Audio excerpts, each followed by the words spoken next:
जय हिंद दोस्तों।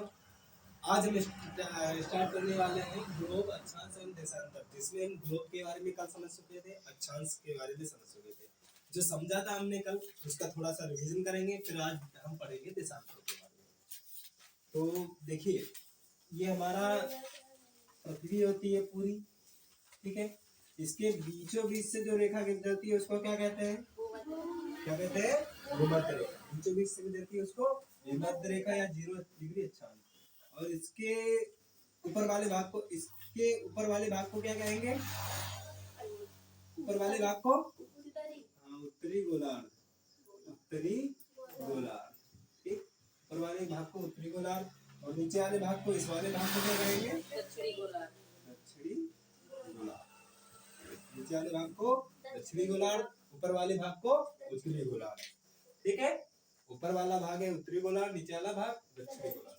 अब इसके बाद समझते हैं हम, जो यहाँ से एक रेखा गुजरती है, ये 23.5 डिग्री, इसको क्या कहेंगे? इसको क्या कहेंगे? 23.5 डिग्री कर्क रेखा, ठीक है। और 23.5 डिग्री दक्षिणी गोलार्ध में इसको क्या कहेंगे? मकर रेखा। 23.5 डिग्री इसको क्या कहेंगे? मकर रेखा, ठीक है। अब 66.5 डिग्री जो ऊपर गुजरती है उसको क्या कहते हैं? आर्कटिक रेखा। 66.5 डिग्री ऊपर, ठीक है। और 66.5 डिग्री ये दक्षिणी गोलार्ध में, इसको क्या कहेंगे? अंटार्कटिक रेखा। क्या कहेंगे? अंटार्कटिक रेखा, ठीक है, ठीक। जो बीचों बीच से गुजरती है, जो बीचों बीच से गुजरती है उसको क्या कहेंगे? भूमध्य रेखा। और जो इसके 23.5 डिग्री ऊपर उसको क्या कहेंगे?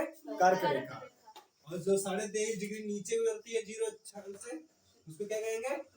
मकर रेखा, ठीक है। 66.5 डिग्री ऊपर इसको क्या कहेंगे? अंटार्कटिक रेखा। इसको क्या कहेंगे? आर्कटिक रेखा, ठीक है। याद रहेगा। या इनको वृत्त भी कह सकते हैं, इसको अंटार्कटिक, इसको आर्कटिक, ठीक। इनको आर्कटिक वृत्त भी कह सकते हैं, अंटार्कटिक वृत्त भी कह सकते हैं। क्यों वृत्त क्यों कहते हैं? हमने आपको बताया था पृथ्वी के चारों तरफ होती है कि एक गोले के आकार है, यानी इसको क्या कहेंगे? ये आपका क्या है?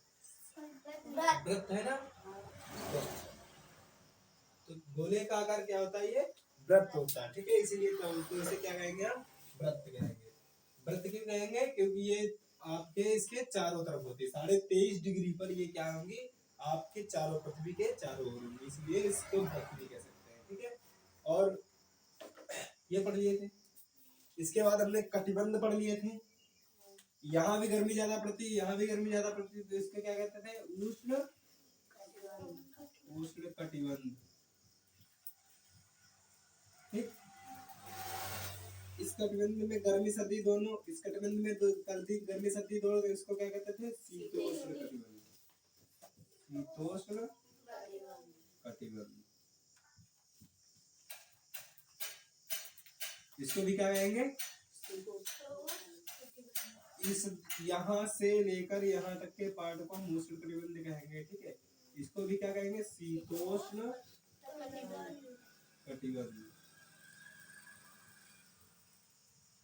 ठीक। इसके बाद इसको क्या कहते हैं? यहाँ सूर्य की किरण नहीं पड़ती है, यहाँ तक आती है, यहाँ तक नहीं आती, तो इसको क्या कहते हैं? शीत कटिबंध।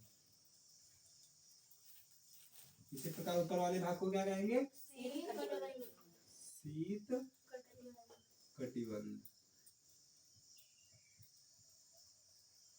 ठीक।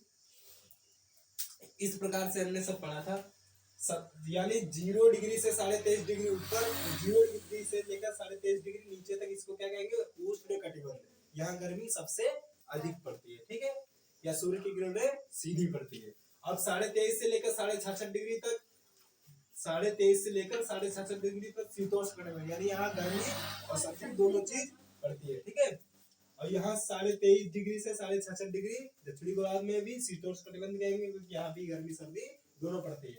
यहाँ तक सूर्य सीधा चमकता है, यहाँ से इधर साइड में तिरछा चमकता है 66.5 डिग्री तक, ऐसा ही ऊपर होता है, ठीक है। और यहाँ ये शीत कटिबंध, और ये भी ऊपर वाला भी शीत कटिबंध, ठीक है। कटिबंध सारे समझ में आ गए थे आप लोग के, ठीक है। अब हम पढ़ेंगे देशांतरों के बारे में। किसके बारे में पढ़ेंगे? ये अक्षांश रेखा मुख्य अक्षांश रेखाएं होती है, यानी पश्चिम से पूर्व की ओर या पूर्व से पश्चिम की ओर जो रेखाएं पृथ्वी पर या ग्लोब पर खींची होती है उनको क्या कहते हैं? अक्षांश रेखाएं। क्या कहते हैं? अक्षांश रेखाएं। ये कुछ महत्वपूर्ण अक्षांश रेखाएं हैं, ठीक है, वो इनको है इस प्रकार से लिखा गया है।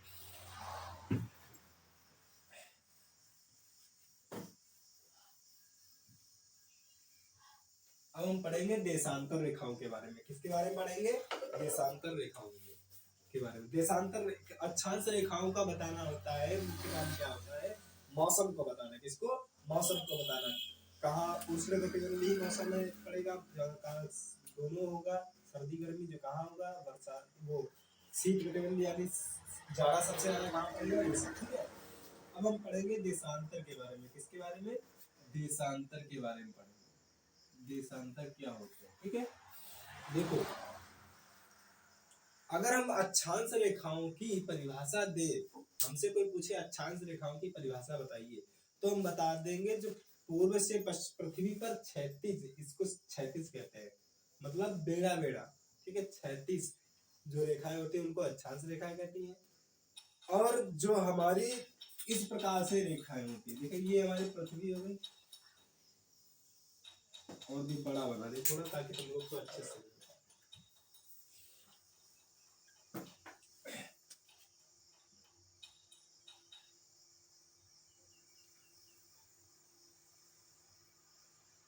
ठीक। ये आपकी क्या हो गई? पृथ्वी, ठीक है। ये क्या हो गई? आपकी पृथ्वी, ठीक है। ये पृथ्वी हो गई।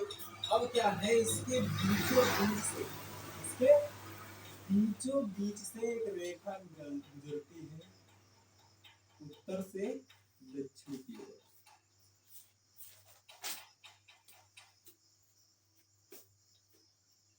ठीक है। इसको 0 डिग्री देशांतर यामोत्तर कहते हैं। क्या कहते हैं? देशांतर यामोत्तर। क्या कहेंगे? 0 डिग्री देशांतर यामोत्तर, ठीक है। या मुख्य देशांतर कहेंगे, या क्या कहेंगे? मुख्य देशांतर। यहाँ पर लिख देते हैं, या तो इसको कहेंगे मुख्य देशांतर,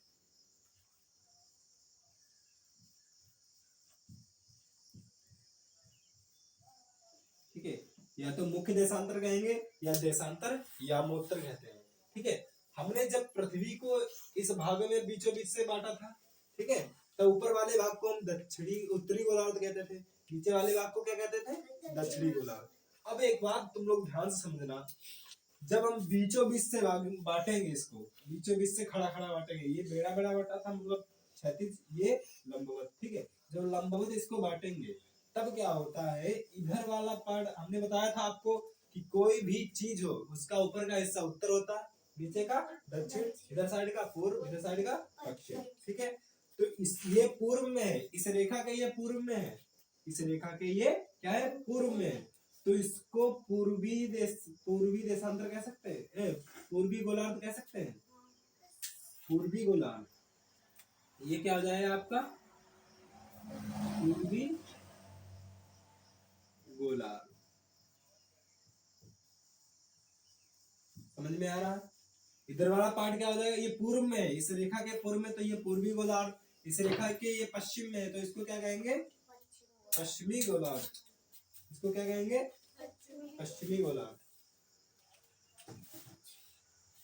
ये वाला हिस्सा आपका क्या होगा? पश्चिमी गोलार्ध।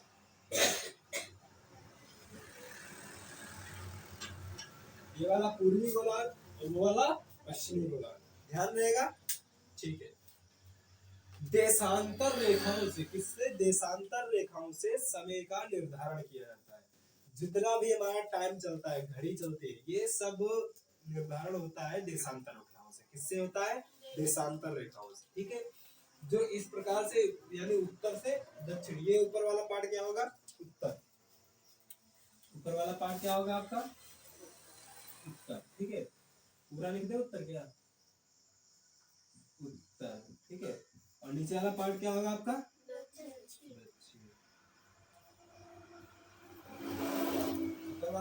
उत्तर, नीचे वाला पार्ट दक्षिण। ठीक है, तो उत्तर से दक्षिण की ओर जो रेखाएं होती है, इस प्रकार से परिभाषा दे सकते हैं देशांतर रेखाओं की। वह रेखाएं जो उत्तर से दक्षिण की ओर पृथ्वी पर खिंची होती है या ग्लोब पर खिंची होती है, उनको क्या कहेंगे? देशांतर रेखाएं। ठीक है, और पश्चिम से पूर्व की ओर या पूर्व से पश्चिम की ओर खिंची होती है रेखाएं, उनको क्या कहते हैं? अक्षांश रेखाएं। ठीक है, इनको क्या कहेंगे? देशांतर रेखाएं। इनको और देखो ध्यान से, अब क्या होता है, पूरी इस पर पृथ्वी पर 0 से लेकर 180 इधर, 0 से लेकर 180 इधर। ठीक है, दोनों तरफ रेखाएं होती है। ठीक है, ये सभी रेखाएं इस प्रकार से होती है। ये आपकी मुख्य अक्षांश रेखा, मुख्य देशांतर रेखा होगी। अब ऐसे होंगी सभी रेखाएं, यहां से स्टार्ट होंगी, 0 देशांतर तक पढ़ेंगे। ठीक, इधर साइड में वैसे ही,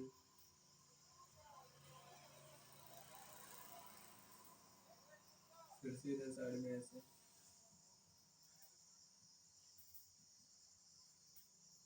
मिलेगी कहाँ? 0 डिग्री पर। वैसे इधर भी सभी रेखाएं कहाँ मिल रही है? 0 डिग्री पर।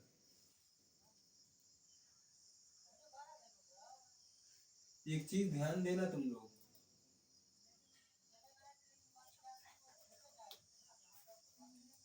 देखो ध्यान से, अक्षांश रेखाओं, देशांतर रेखाओं की अगर परिभाषा की बात की जाए, पॉइंटों में अभी हम इधर साइड में लिख देंगे। ये समय को बताते हैं, लाओ लिखते हैं, चलते हैं। पॉइंट नंबर 1, ये समय को बताती हैं। देशांतर रेखाएं, हेडिंग डालना यहाँ पर, क्या डालोगे? देशांतर रेखाएं। ये चित्र बनाओगे इसके नीचे। ठीक है, लिखोगे देशांतर रेखाएं डालोगे, फिर लिखोगे पहला पॉइंट, यह रेखाएं समय को बताती है, यह समय को बताती है, या फिर यह रेखाएं किसको बताती है? समय को बताती है, या इन रेखाओं से समय पता चलता, समय को बताती है। ठीक है, यह रेखाएं समय को बताएंगी, और इन रेखाओं, ये सभी रेखाएं 0 डिग्री अक्षांश पर मिलती है, ये 0 डिग्री देशांतर पर मिलती है। ये सभी रेखाएं कहाँ मिलती हैं? 0 डिग्री देशांतर पर। ये रेखाएं 0 डिग्री देशांतर,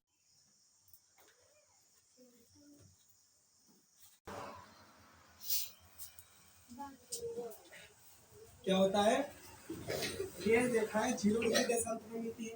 अब हमने बताया आपको, ये भूमध्य रेखा आती है, भूमध्य रेखा या ध्रुवों से भूमध्य रेखा की तरफ जाने पर दिन की दूरियां बढ़ती जाती है कि नहीं बढ़ती जाती? ये आपस में यहाँ पर देखो कम दूरी है, फिर आगे बढ़ेंगे और ज्यादा होगी, आगे बढ़ेंगे और ज्यादा होगी, फिर आगे बढ़ेंगे और ज्यादा होगी। यानी कि ध्रुवों से भूमध्य रेखा की ओर जाने पर देशांतर रेखाओं की दूरी आपस में क्या होती है? बढ़ती है। ठीक है, ये भी याद रहेगा पॉइंट।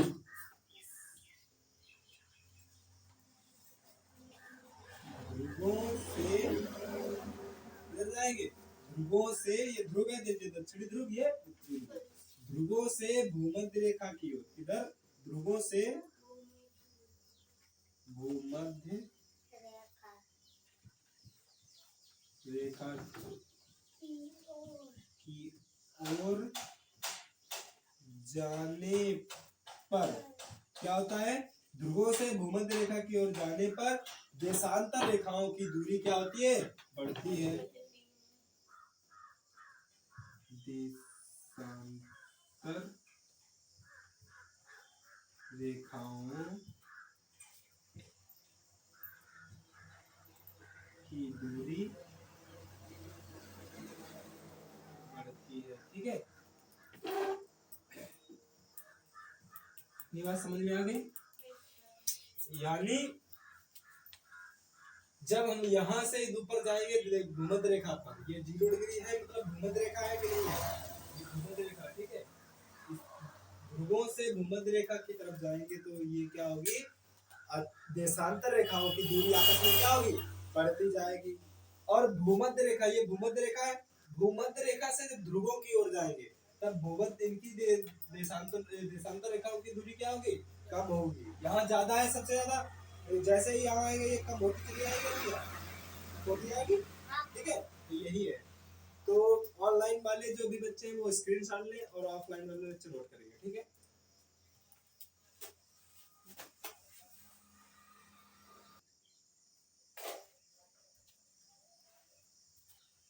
आज के लिए इतना ही। कल हम जानेंगे समय का निर्धारण कैसे होता है और किस प्रकार से जो समय होता है वो उसके आगे डिग्री पर चलता है और आगे पीछे समय कहाँ से होता है, किस कहाँ से ये हमारी निर्देशांतर रेखा है गुजरती है। तब तक के लिए जय हिंद, मिलते हैं कल नई खूबसूरत वीडियो।